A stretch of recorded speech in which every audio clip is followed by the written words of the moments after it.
Terima kasih Bu Fauzia, dan terima kasih juga tadi kepada Bu Mita yang telah menjelaskan secara general bagaimana tentang apa sih manajemen arsip seperti itu dan bagaimana terkait peraturan, peran, dan segala macamnya.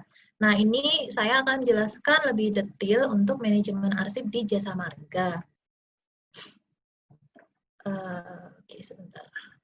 Nah, sebelumnya berangkat juga dari yang pertama kali jadi amanahkan mengelola arsip ini di Jasa Marga, itu kami dari tim arsip itu selalu mengikuti sosialisasi dari arsip, dari Andri, dan dari sosialisasi itu ada beberapa pertanyaan yang perlu direfleksikan dari Jasa Marga. Ini penting untuk proses perencanaan pengelolaan ke depannya. Ada 4 hal.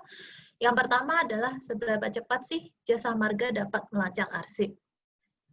Lalu yang kedua, dilihat apakah Jasa Marga memiliki banyak duplikasi atau fotokopi arsip. Yang ketiga, apakah Jasa Marga memperhatikan retensi arsip dan penyimpanan dan pemusnahan arsip.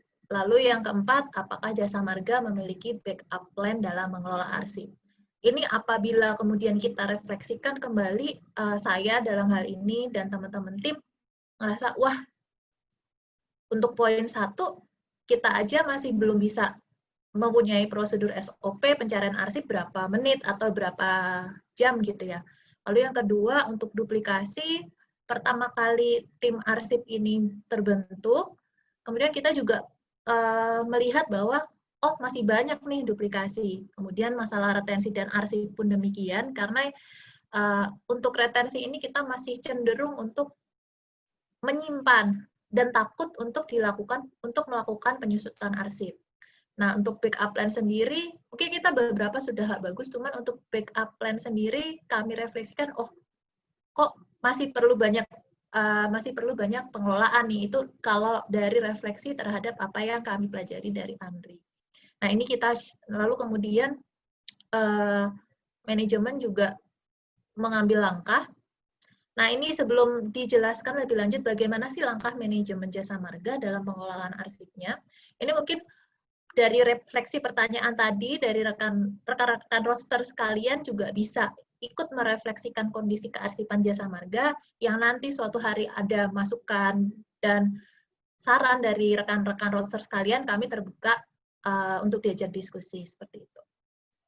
Nah, masuk kemudian ke arah roadmap pengelolaan arsip Jasa Marga. Dari hasil refleksi tadi, kita perlu melakukan proses pengelolaan arsip yang lebih baik lagi. Pertama kali dibentuk adanya seksi arsip ini, saya ingat sekali bahwa arahannya adalah ingin mengelola arsip secara mandiri. Artinya Jasa Marga sebagai pencipta arsip ya yang mengelola sendiri gitu. Sementara dalam beberapa hal kemarin mungkin kita sedikit miss dalam pengelolaan ini. Nah, sehingga ke depannya kita perlu mengelola lagi, lebih paham lagi tentang arsip supaya pengelolaan arsip ini menjadi lebih baik. Nah, untuk roadmap ini kita bagi menjadi 3 fase. Tentunya align dengan RJPP. 3 fase ini yang pertama, selayaknya kita membangun rumah, tentunya kita membuat atau memperkuat fondasinya dulu. Nah, sehingga untuk pengelolaan arsip ini kita fokus pada strengthening the core, yang mana fokus utamanya tentu membangun sistem, membangun sarana infrastruktur, lalu juga termasuk SDM pengelolaan kearsipannya, karena kita perlu sama-sama nih bareng-bareng berkolaborasi untuk pengelolaan arsip ini. Nah, lalu yang kedua, fokusnya adalah membangun awareness dan knowledge terhadap pengelolaan kearsipan. Ini yang perlu kita sama-sama yuk untuk sadar bahwa oh arsip ini penting, apa sih sebenarnya arsip gitu. Kalau tak kenal kan tak sayang. Nah, makanya kita mencoba untuk mengenalkan arsip kepada rekan-rekan roster sekalian. Lalu untuk fase yang kedua adalah accelerating the implementation. Setelah tadi dibangun fondasinya, kita bisa untuk kemudian mengimplementasikan dan kemudian memperluas lagi ruang lingkup implementasinya. Nah, di fase kedua ini setelah sistem terbangun, sistem kearsipannya sendiri terbangun, sistem digitalnya sendiri terbangun, kemudian untuk SDM-nya pun juga mulai terbentuk, Nah, di yang fase kedua ini mulai kemudian implementasi digitalnya, lalu pengembangan sistem digital, kemudian mulai melakukan pembinaan-pembinaan gitu. Nah, kita di sini memperluas ruang lingkup untuk wilayah regional karena di fase 1 ini kita coba percontohan dulu di kantor pusat. Nah, harapannya di kantor pusat ini sudah bisa menjadi role model, kemudian kita beranjak kepada regional gitu. Lalu setelah itu ada juga kita untuk mulai beranjak ke penyempurnaan penataan termasuk pusat arsip. Lalu setelah kita mengakselerate, tentunya kita pengen sistem yang sudah kita bangun di awal itu sustain. Sehingga untuk di fase ketiga, itu lebih fokus kepada temanya adalah reinforcing the system. Nah, ini kita melakukan reinforcement supaya sustainability-nya itu terjaga. Nah, contoh kegiatannya, kalau sistem sudah jalan, kemudian implementasinya sudah mulai bagus, nanti kemudian harapannya dari kearsipan bisa melakukan audit internal kearsipan. Tadi sudah disinggung sedikit oleh Bu Mita bahwa Andri akan melakukan audit eksternal, audit terhadap BUMN, termasuk juga di jasa marga, seperti itu. Lalu, nah, supaya siap untuk menghadapi audit ini, maka kita perlu perbaikan-perbaikan tadi. Nah, lalu untuk strengthening the core lagi, kita juga lebih pengen coba ikut perlombaan eksternal kearsipan, lalu review-review lagi atas peraturan yang tidak, yang sudah obsolete atau tidak berlaku. Itu untuk yang fase 3 di roadmap ini. Nah, lalu apa aja yang sudah dilakukan oleh kearsipan di jasa marga?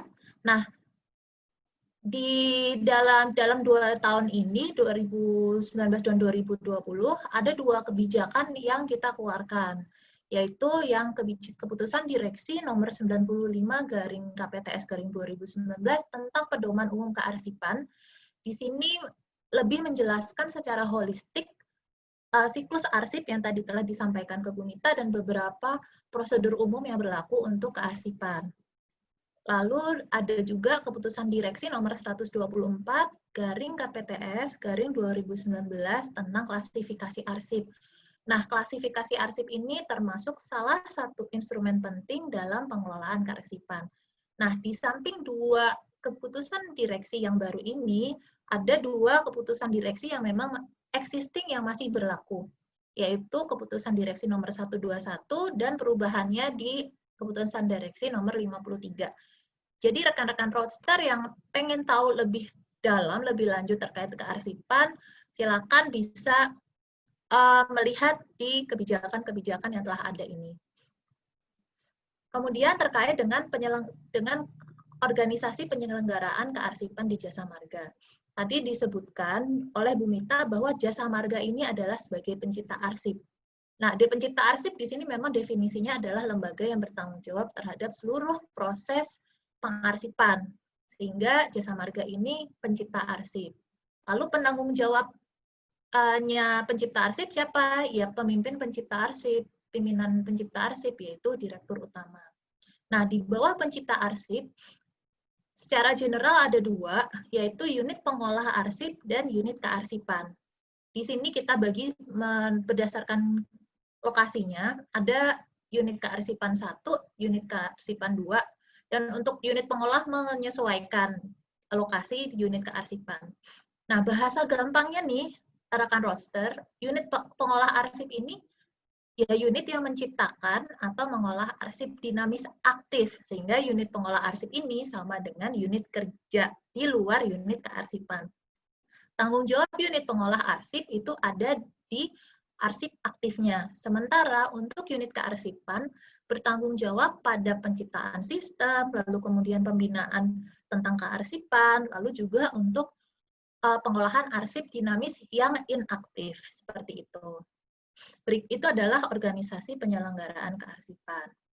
Nah, dalam pelaksanaannya, tidak lepas dari perlunya instrumen-instrumen pengelolaan arsip. Tadi apabila roadmap sudah, lalu kemudian sudah juga disusun organisasi penyelenggaraan. Organisasi ini kita atur di dalam KPTS nomor 95. Nah, kemudian pengelolaan arsip atau manajemen arsip di jasa marga itu perlu instrumen-instrumen. ada 4 instrumen wajibnya. Yang pertama adalah tata naskah dinas. Nah, ini adalah instrumen dalam penciptaan arsip. Naskah dinas ini kalau kita mengenal itu adalah surat. Padahal kalau surat itu skopnya lebih kecil terdengarnya. Nah, kalau naskah dinas ini skopnya lebih luas, dan berdasarkan peraturan ANRI yang baru memang istilahnya sudah menjadi naskah dinas.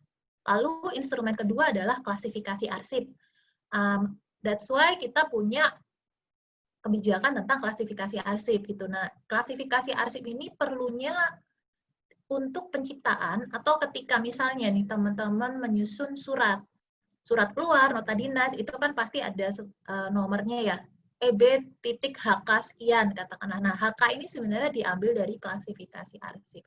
Tetapi fungsi utama dari klasifikasi arsip ini sebenarnya untuk pemberkasan arsip. Nah, pemberkasan arsip, kalau dibilang arsip adalah rekaman, nah pemberkasan arsip ini adalah kegiatan untuk menyusun secara kronologis kegiatan yang dihasilkan oleh pencipta arsip. Nah, begitu sudah disusun kronologisnya di dalam satu kegiatan, diberikan kode. Kodenya adalah kode klasifikasi arsip. Lalu yang ketiga instrumennya adalah sistem klasifikasi keamanan dan akses arsip. Nah, ini penting karena arsip itu ada yang jenisnya sangat rahasia atau bahkan biasa atau terbuka untuk siapapun. Nah, tentunya apabila arsip itu sifatnya sangat rahasia, tidak bisa diakses oleh sembarang orang. Nah, dalam hal ini Jasa Marga perlu menetapkan pada arsip yang sifatnya sangat rahasia siapa saja sih yang boleh mengakses. Atau katakanlah arsip yang terbuka atau biasa, siapa sih yang bisa mengakses? Boleh tidak pihak publik juga ikut mengakses arsipnya Jasa Marga? Itu yang dijawab dalam sistem klasifikasi keamanan dan akses arsip. Lalu instrumen terakhir adalah jadwal retensi arsip. Kalau tadi disampaikan oleh Bu Mita bahwa manajemen arsip adalah tahu seberapa lama kita harus menyimpannya. Nah, bagaimana kita tahunya? Kita tahu melalui jadwal retensi arsip. Nah, kita sudah punya jadwal retensi arsip, masih tertuang di dalam 121. Sampai saat ini belum ada perubahan, namun memang rencananya kita akan mengupdate peraturan terkait jadwal retensi arsip. Nah, dari 4 instrumen ini, kita sudah punya nomor 1, nomor 2, dan nomor 4. Tapi nomor 3 sebenarnya kita belum punya, sehingga saat itu Andri juga menyarankan ke kita, ayo dong dilengkapin. Nah, saat ini kita juga sedang melengkapi untuk instrumen pengelolaan arsip ini, supaya lebih update dan lebih lengkap. Di samping instrumen ini, tentunya ada prosedur-prosedur lain yang mendukung manajemen pengelolaan arsip di Jasa Marga. Nah, ini lebih detailnya, lebih detail terkait dengan siklus arsip tadi dihubungkan dengan PIC atau keorganisasian pengelolaan arsip di Jasa Marga. Jika teman roadster sekalian lihat di sini, kita membaginya berdasarkan proses bisnis. Ada 4, yaitu penciptaan arsip, penggunaan arsip, pemeliharaan arsip, dan penyusutan arsip. Lalu ada juga arsip aktif dan arsip inaktif. Nah, dari bagian ini bisa kita lihat bahwa tanggung jawab unit pengolah atau unit kerja itu sebenarnya berada pada saat mulai penciptaan arsip sampai kemudian penyusutan arsip juga. Nah, tapi di sini sifatnya masih arsip aktif. Diciptakan ketika unit kerja membuat arsip, menerima arsip, lalu setelah ada kegiatan tersebut, maka digunakan arsipnya. Digunakan itu ya untuk kepentingan kegiatan yang dipunyai oleh unit kerja, seperti itu. Nah, lalu setelah digunakan, didistribusikan, diterima, dan sudah selesai nih masa penggunaannya, arsip itu kemudian disimpan. Sudah selesai secara kegiatan, katakanlah untuk pemusnahan arsip gitu, saya sudah selesai untuk melakukan proses pemusnahan arsip seperti itu. Nah, kemudian berkas-berkas sudah lengkap, kemudian ini saya simpan, saya pelihara. Itu yang dimaksud dengan pemeliharaan arsip. Nah, dalam pemeliharaan arsip ini kegiatannya ada pemberkasan arsip dan penyimpanan arsip. Nah, tadi kembali lagi ke amanah undang-undang bahwa ada ada sanksi pidana di dalam Undang-Undang Kearsipan. Nah, termasuk kalau tidak salah ingat, itu di Undang-Undang Nomor 43 dinyatakan juga bahwa ada sanksi bagi pencipta arsip yang tidak melakukan pemberkasan. Nah, ini juga mohon ini menjadi catatan buat PR bagi kita, karena memang untuk pemberkasan sendiri kita masih jauh dari sempurna, sehingga kita pelan-pelan perlu memperbaikinya. Nah, dipelihara ini sampai kapan? Tentunya ada batas waktunya, sampai retensi arsip tersebut habis. Nah, nanti ini perlu dicek di dalam jadwal retensi arsip, sudah habiskah retensi arsipnya, retensi arsip aktifnya. Kalau sudah, bisa dilakukan proses pemindahan kepada unit kearsipan.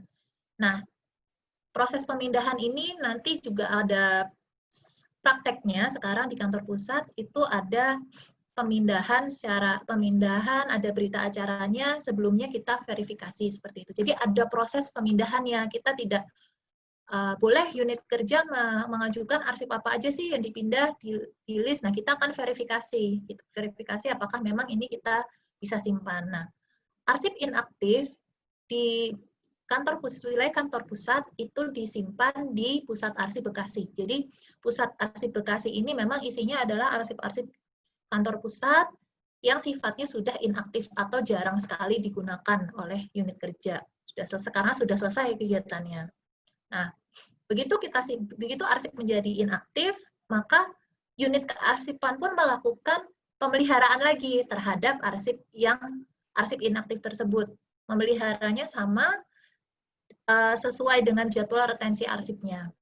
Kemudian, apabila retensi arsip inaktif telah habis, maka ada dua perlakuan, ada dua keterangan. Yang pertama, arsip yang memiliki nilai guna secara nasional, maka dia memiliki keterangan dipermanenkan, sehingga arsip-arsip ini menjadi arsip statis. Apabila berketerangan dipermanenkan, maka arsip statis ini perlu dan wajib diserahkan kepada ANRI. Nah, apabila berketerangan dimusnahkan, artinya memang tidak memiliki nilai guna. Nah, nilai guna tadi seperti yang sudah dijelaskan oleh Bu Mita. Nah, arsip yang berketerangan dimusnahkan ini wajib dimusnahkan.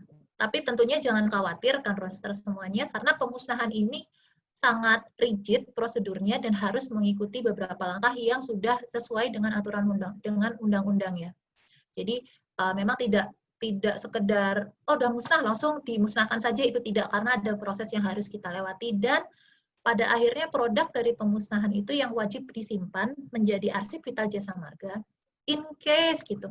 Karena kita pas saat pemusnahan jadwal retensi sudah habis, kemudian ketika proses pemusnahan dinyatakan bahwa oh ya sudah gitu, kemungkinan kegiatan ini tidak akan punya potensi hukum nih. Nah, ternyata kemudian mungkin 10 tahun lagi ternyata ada kasus potensi hukum.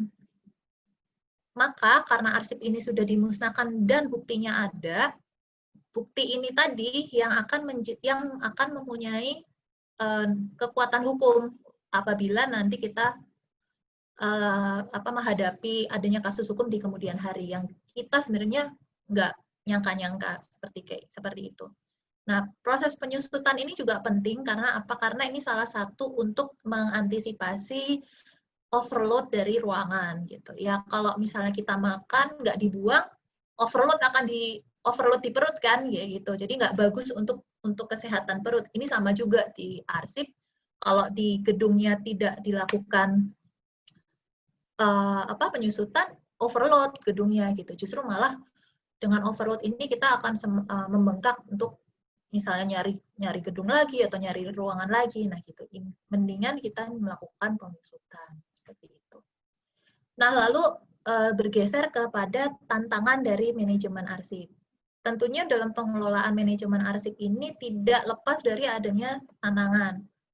Nah, the problem ini kalau menurut saya, dan sebenarnya tidak menurut saya juga, karena beberapa kali kami sosialisasi dengan ANRI dan juga di sosialisasi itu ada juga dari BUMN lain seperti itu, sebenarnya memang problemnya sama antara Jasa Marga dan problem di BUMN lain, yaitu kurangnya kesadaran dan komitmen, lalu termasuk kurangnya sumber daya kearsipan. Ini juga dialami juga sebenarnya di BUMN lain, tidak cuma di Jasa Marga.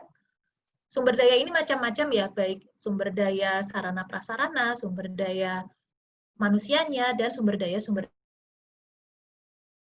hal yang terakhir adalah keinginan untuk menyimpan segala hal atau dokumen. Nah, ini yang menyangkut masalah trust issue, untuk takut kalau misalnya ntar kalau dokumen ini nggak ada, terus gimana? Nah, itu yang menjadi kendalanya dalam manajemen pengelolaan, manajemen arsip.